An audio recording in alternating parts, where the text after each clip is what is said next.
अस्सलामुअलैकुम। HRMS के हवाले से एक और वज़ाती वीडियो के साथ आपकी खिदमत में हाज़िर हूँ। इससे पहले भी आपने HRMIS के मुख्तलिफ मेरी 4 वीडियो आपने देखी और काफ़ी आपने अच्छा रिस्पांस दिया। इस वजह से एक तफसीली वीडियो के साथ आपकी खिदमत में हाज़िर हूँ। मेरा नाम खिज़र वारसी है और वारसी इस सर्विस में आपको खुश आमदीद कहता हूँ। चलें शुरू करते हैं आज की वीडियो। अभी इस वीडियो में आपको मैं तफसील के साथ एक बार लाइव तमाम स्टेप करके दिखाऊँगा। तो स्टेप बाय स्टेप आप देखते रहिए। अगर आपने दरमियान से कोई स्टेप देखना है तो वीडियो के डिस्क्रिप्शन में देखें। उस जो स्टेप है उसके आगे टाइम लिखा होगा, उस टाइम पे क्लिक करें, आप डायरेक्ट उस मतलूबा आपके सेक्शन में पहुंचेंगे। चलिए शुरू करते हैं वीडियो ताकि आपका टाइम वेस्ट ना हो। सबसे पहले आप अपना ब्राउज़र ओपन करें। उसमें HRMS की वेबसाइट sedhr.punjab.gov.pk इंटर करें। इस तरह इंटरफेस लॉगिन इंटरफेस आपके सामने आ जाएगा। आप अपना यूज़र नेम पासवर्ड डालें। यूज़र नेम आपका मोबाइल नंबर है, पासवर्ड जो आपको सिस की तरफ से मिला हुआ है। अगर आप वो भूल गए हैं तो आप रीसेट कर सकते हैं। रीसेट करने के लिए आप मेरे चैनल पे जाइए, वहाँ आपको इसकी वीडियो मिल जाएगी। उसके बाद आप साइन इन पे क्लिक कीजिएगा। जैसे ही आप साइन इन पे क्लिक करेंगे तो आप इसकी वेबसाइट की डैशबोर्ड पे आ जाएंगे। डैशबोर्ड पे आने के बाद आप देखेंगे कि आपकी प्रोफाइल आपके सामने होगी। सबसे पहले सेक्शन है पर्सनल इन्फॉर्मेशन। इसको आप एडिट करें। एडिट करेंगे तो सिर्फ इसमें आपने 6 ऑप्शन इंटर करने हैं, बाकी ऑप्शन ऑलरेडी इंटर होंगे। एक फादर नेम, इसमें आप फादर नेम लिखें तो बेस्ट है, नहीं तो आप अपने हस्बैंड का नेम और गार्डियन का नेम भी लिख सकते हैं, कोई इशू नहीं है। उसके बाद आप मोड ऑफ इंट्रैक्शन सेलेक्ट करें कि आप प्रमोटेड हैं, डायरेक्टेड हैं या क्या है। ठीक है, डायरेक्टेड का मतलब है, डायरेक्टी का मतलब यह है कि आप डायरेक्ट इस स्केल में बढ़ते हुए हैं। प्रमोटी का मतलब यह है कि आप 5, 7, 9th में बढ़ते हुए थे और आप मोबिलिटी या प्रमोशन लिस्ट के बाद आप प्रमोट होकर इस ग्रेड में अभी मौजूद हैं। और अगर आप रेगुलर हैं तो आप अपना सीनियरिटी नंबर लिखें, और कंट्रैक्ट हैं तो यहाँ कुछ नहीं लिखना, 0 लिख देना है।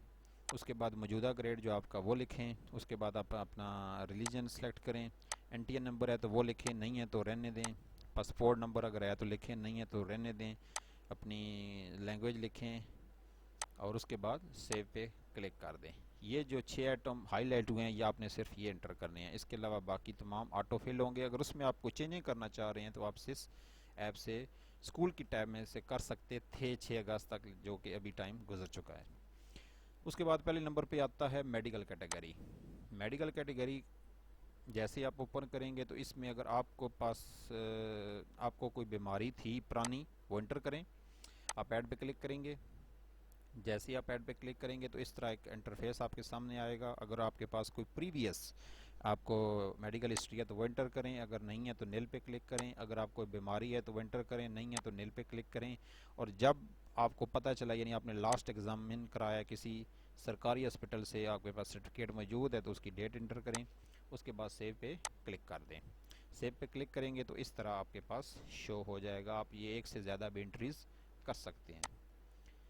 उसके बाद बैक टू प्रोफाइल पे क्लिक करें, आप अपने डैशबोर्ड पे वापस आ जाएंगे। उसके बाद क्वालिफ़िकेशन पे इंटर करें। इसमें आपने मैट्रिक से लेकर तमाम हायर क्वालिफ़िकेशन जितनी भी आपके पास है वो इंटर करनी है।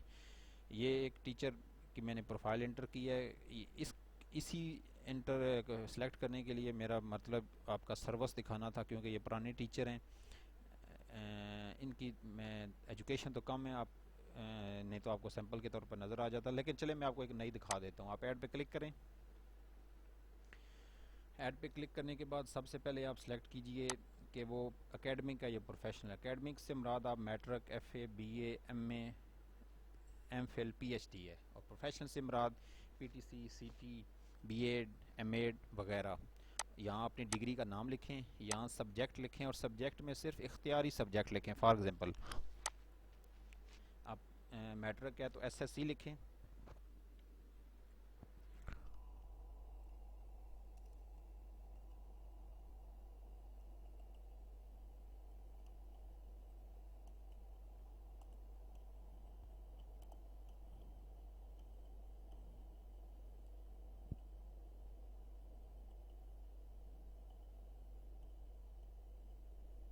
ऐसे आपने सारी एंट्री कर लेनी है।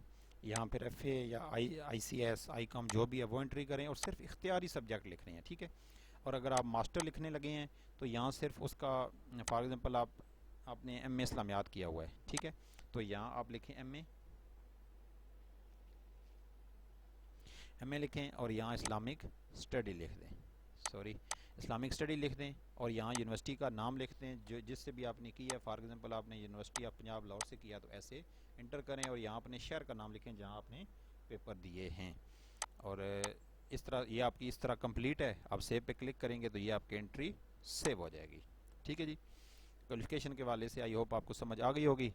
चलें नेक्स्ट चलते हैं, बैक टू प्रोफाइल पे क्लिक करें। जब आपकी ये कंप्लीट हो जाए तो आप डैशबोर्ड पे आ जाएंगे। इसमें आप मैंडेटरी ट्रेनिंग पे क्लिक करें, यानी आपने जो महकमाना ट्रेनिंग हासिल की है इससे मुराद वो है। आप ऐड पे क्लिक करें।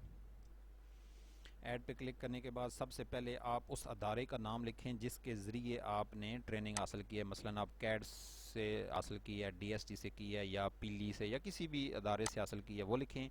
मुल्क लिखें डेफिनेटली पाकिस्तान, फिर कहाँ से कहाँ तक आपने ली है वो लिखें, और यहाँ पार्टिकुलर लिखें। फॉर एग्जांपल आपने इंडक्शन ट्रेनिंग लिखी है, पीली की है, पेडागोजिकल स्किल्स की है, लीडरशिप ट्रेनिंग है, जो भी है वो आप यहाँ लिखें और सेव पे क्लिक कर दें, तो आपकी ट्रेनिंग सेव हो जाएगी।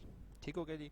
इस तरह स्टेप बाय स्टेप आप जितनी भी ट्रेनिंग्स है वो एंट्री करें, हर बार ऐड करेंगे तो वो ऐड होती जाएगी। अगर फॉर एग्जांपल आप डिलीट करना चाह रहे हैं तो शो डिटेल पे क्लिक करें, ऐड करने के बाद शो डिटेल पे क्लिक करें। इस तरह आपके सामने पूरी डिटेल शो हो जाएगी। यहाँ डिलीट पे क्लिक करें तो आपकी जो एडिट इंटर शुदा डिटेल डिलीट हो जाएगी। बैक पे क्लिक करें, बैक टू प्रोफाइल पे क्लिक करें तो दोबारा आप डैशबोर्ड पे आ जाएंगे। उसके बाद अगर कोई इसके अलावा भी ट्रेनिंग की हुई है तो इंटर करें, नहीं तो इसको छोड़ दें। उसके बाद सर्वस पार्टिकुलर ऑफ स्पाउस, यानी कि अगर आप मेल हैं तो अपनी फ़ीमेल वाइफ का इंटर करेंगे, अगर आप फीमेल हैं तो अपने हस्बैंड की डिटेल इंटर करेंगे। इसके इंटर करने के लिए आप ऐड पे क्लिक करें। सबसे पहले ये चीज़ आपने एंट्री करनी है कि आपके हस्बैंड फेडरल गवर्नमेंट में है, प्रोविजनल में है, प्राइवेट हैं, अगर आपकी बेगम है तो हाउस वाइफ है। ठीक है, तो ये एंट्री करेंगे। फर्स्ट टू में अगर आप गवर्नमेंट या फेडरल के हैं तो उसके साथ आईडी कार्ड नंबर चाहिए होगा। ठीक है, अगर प्राइवेट हैं तो फिर आईडी कार्ड नहीं, फिर ऑर्गेनाइजेशन चाहिए होगी। फॉर एग्जांपल प्राइवेट हैं तो बिज़नेस है उनका अपना, वो बिज़नेस में कहाँ है उनका, किस मुल्क में है, या क्या काम करते हैं वगैरह वगैरह, उनका नाम लिखें। घर में कितने अफराद हैं, अफराद से मुराद आपके अंडर यानी आपकी आप पे डिपेंडेबल, ज़्यादातर तो ये हस्बैंड वाइफ और बच्चे होते हैं, लेकिन अगर आपके साथ आपके वालद वालदा भी हैं तो वो भी आप इंटर कर सकते हैं, कोई इशू नहीं है। यानी आप पे जो डिपेंडेबल हैं वो आपने इंटर करने हैं। इस तरह आप डिटेल इंटर करेंगे तो ये इस तरह डिटेल आपके सामने शो हो जाएगी। बैक टू प्रोफाइल पे क्लिक करें तो आप दोबारा अपने डैशबोर्ड पे आ जाएंगे। उसके अलावा कंट्रीज़, अगर आपके पास कोई पासपोर्ट था या है और आपने इसके ऊपर विज़िट किया है कहीं पे उम्रा के लिए, हज के लिए, या कहीं भी आप रिलेटिव से मिलने गए हैं, यानी कोई भी एंट्री जो आपके पासपोर्ट के ऊपर है तो वो आप इसको इंटर कर दें, कोई इशू नहीं है। किस मुल्क में आप गए हैं, कहाँ कब यहाँ से आप आउट हुए थे, कब उस मुल्क में आप इन हुए हैं, यानी कहाँ दोबारा इस मुल्क में आप कब इन हुए हैं, जाने से लेके आने तक आपने एंट्री करनी है। और वो गवर्नमेंट के खर्चे पे था या पर्सनल ट्रिप था, ये लाजमी मेंशन करना है। फॉर एग्जाम्पल आप उम्रे के लिए गए हैं ज़ाती पैसों से तो आप पर्सनल ट्रिप लिखें। अगर आप गवर्नमेंट ऑफिशियल किसी ज़रा कुछ मैंने पिछले दिनों सुना था कि टीचर्स को बैरून मुल्क किसी ट्रेनिंग के लिए भेजा गया था तो वो गवर्नमेंट पेड था, बाकी सारे पर्सनल ट्रिप होता है। तो पर्पज़ क्या था वो भी लिखें। फॉर एग्जाम्पल उम्रा आज जाए या कोई ट्रेनिंग थी जो भी थी, तो सेव पे क्लिक करेंगे तो आपकी एंट्री सेव हो जाएगी। बैक पे क्लिक करें, आप दोबारा बैक टू प्रोफाइल पे क्लिक करें तो आप दोबारा डैशबोर्ड पे आ जाएंगे। हर बार आपने बैक टू प्रोफाइल ज़रूर क्लिक करना है, आप रिफ़्रेश नहीं करना। ठीक है, उसके बाद आप पर्सनल एंड ऑफिशियल इंफॉर्मेशन पे क्लिक करेंगे तो आप इस पेज पे आ जाएंगे। इसमें आपने अपना और अपने ऑफिस का एड्रेस देना है। इसके देने के लिए आप ऐड इन्फो पे क्लिक करेंगे। ऐड इन्फो पे जैसे ही आप क्लिक करेंगे तो आपके पास दो ऑप्शन होंगे, पर्सनल और ऑफिशियल। आपने कौन सा एड्रेस देना है, पर्सनल देना है या ऑफिशियल देना है। पर्सनल से मुराद घर का, ऑफिस से मुराद जहाँ आपका कोई काम है, या आप स्कूल का दे सकते हैं। ठीक है, पर्सनल पे क्लिक करें, अपना फ़ोन नंबर लिखें, अपना ईमेल आईडी लिखें। लैंडलाइन को बिल्कुल ब्लैंक छोड़ना है। जब कुछ फिक्र लिखेंगे तो वो एरर दे के, तो इस तरह एरर देगा, जो मर्ज़ी लिखें ये इसने एरर ही देना है। ठीक है, तो आप इसको ब्लैंक छोड़ के तो उसके बाद यहाँ परमानेंट एड्रेस लिखें या प्रेजेंट लिखें, सेव पे क्लिक करें तो आपकी प्रोफाइल सेव हो जाएगी। इस तरह आप ऑफिशियल भी देना चाहें तो दे सकते हैं, उसमें नंबर हेड का दे दें, ईमेल स्कूल की दे दें या ऐड की दे दें। ठीक है, बैक टू प्रोफाइल पे क्लिक करें तो ये आप डैशबोर्ड पे दोबारा आ जाएंगे। उसके बाद जो मेन चीज़ है वो सर्विस, जिसके लिए मैंने दोबारा से वीडियो बनाने की हिम्मत की है ताकि आपको मज़ीद समझ, क्योंकि मुझे बहुत ज़्यादा सवालात आ रहे थे, तो इस वजह से मैंने सोचा कि क्यों ना एक दोबारा वीडियो बनाई जाए। आप सर्विस पे क्लिक करें और ये प्रोफाइल जो मैंने आपके सामने ओपन है, ये जानबूझ के मैं एक टीचर से एक प्रोफाइल लेके तो मैंने एंटर की है ताकि आपको पता चले कि लंबी सर्विस या ज़्यादा सर्विस किस तरह ऐड करनी है, क्योंकि ज़्यादा टीचर 17-18 के हैं तो वो सही समझ नहीं आ रही। अब ये देखें, टीचर 1986 में ज्वाइनिंग इन्होंने की है, 24/11/1986 को ज्वाइनिंग की है। तो स्टेप बाय स्टेप आप चलना है। ये देखें, पहला जो साल था 1986 का था, 24/11/86 से 31/12/86 तक उनका पहला साल क्लियर हुआ है, ये इस स्टेशन पे थे। ठीक है, फिर दूसरा 87 में 1/1/87 से 31/12/87 तक वहीं रहे हैं।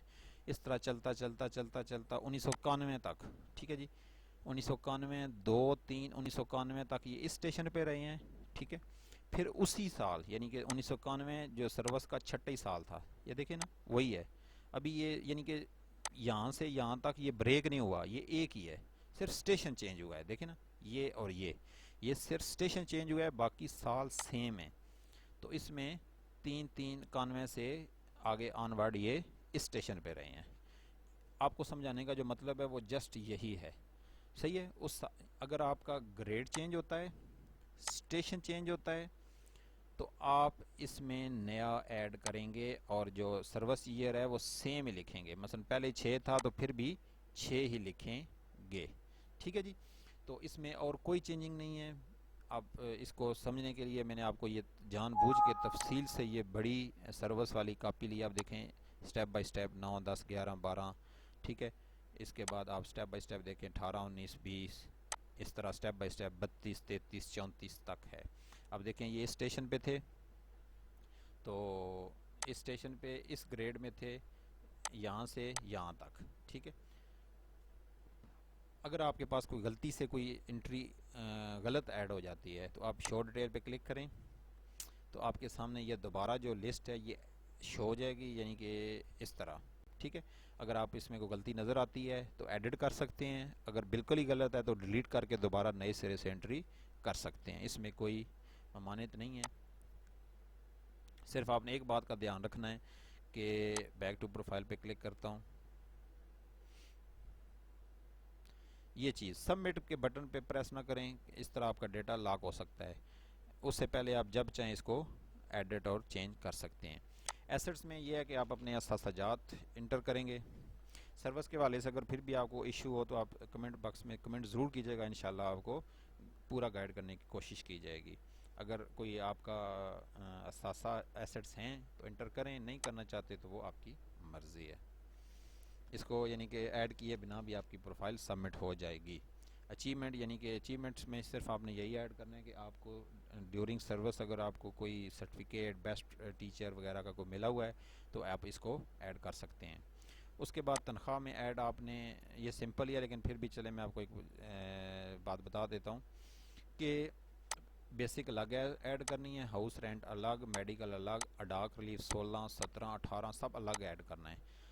और आपको पता है कि 19 का डाक रिलीफ भी हमारे साथ लग गया है, वो बेसिक का 10% ही है और वो यही बनेगा जो आपका 18 का है, वो भी उसमें लिस्ट में ऐड नहीं है। आप अदर में जाके इसको ऐड कर सकते हैं। अगर कोई हेड है तो वो चार्ज अलाउंस ऐड करना चाह रहा है तो वो भी अदर पे जाके उसको ऐड कर देगा। ठीक है, तो इस तरह एक एंट्री करें, उसके बाद ऐड इन्फो पे दोबारा क्लिक करें, दूसरी एंट्री करें, फिर ऐड इन्फो पे क्लिक करें, इस तरह स्टेप बाय स्टेप करते जाएं।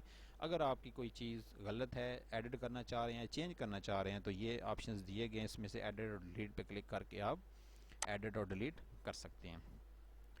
अब आपकी ऑलमोस्ट जो है ना वो क्लियर हो चुकी है। अब आपने लास्ट स्टेप क्या करना है कि ICP चार्ट पे क्लिक करना है। ICP चार्ट पे क्लिक करेंगे तो आपकी जितना भी डेटा है वो आपके सामने एक फ़ाइल की सूरत में शो हो जाएगा। आप इसको तसल्ली से पढ़ें, जो भी चीज़ गलत है वो दोबारा इसमें एडिट कर सकते हैं। ये देखें स्टेप बाय स्टेप यहाँ आपके पर्सनल इन्फॉर्मेशन शो हो रही है, यहाँ क्वालिफ़िकेशन, ये मेडिकल, ये पर्सनल इन्फॉर्मेशन, ये ट्रेनिंग की डिटेल शो हो रही है, ठीक है। और ये सपोज़ की डिटेल है। उसके अलावा ये आपकी सैलरी की डिटेल है और ये आपकी सर्विसेज की डिटेल है, ठीक है जी। आप इस तरह ऐड करें इसको। बेहतर यह है कि प्रिंट निकाल के एक तो पास रखें, एक तसल्ली से पढ़ें, दूसरा आपको बाद में काम देगी ये चीज़, ताकि आपको पता हो कि आपने क्या क्या चीज़ ऐड की है, ठीक है। अगर कोई इसमें गलती नज़र आती है तो आप दोबारा अपने प्रोफाइल से जाके इसको चेंज कर सकते हैं। इसके अलावा भी मैंने देखें वीडियोस बनाई हैं HRMIS के मुख्तलिफ सोल्यूशन के मतलब। आप HRIMS फैक्स पे क्लिक करके गूगल पे लिख के एंटर करेंगे तो इस तरह मेरी वीडियोस आपके सामने शो हो जाएंगी। आप यूट्यूब पे जाके सर्च कर सकते हैं। वारसी सर्विसेज को सब्सक्राइब ज़रूर कीजिएगा और बेल आइकन को लाजमी प्रेस कीजिए ताकि आपको आइंदा आने वाली वीडियो मिलती रहे। Thank you for watching. अल्लाह हाफिज़।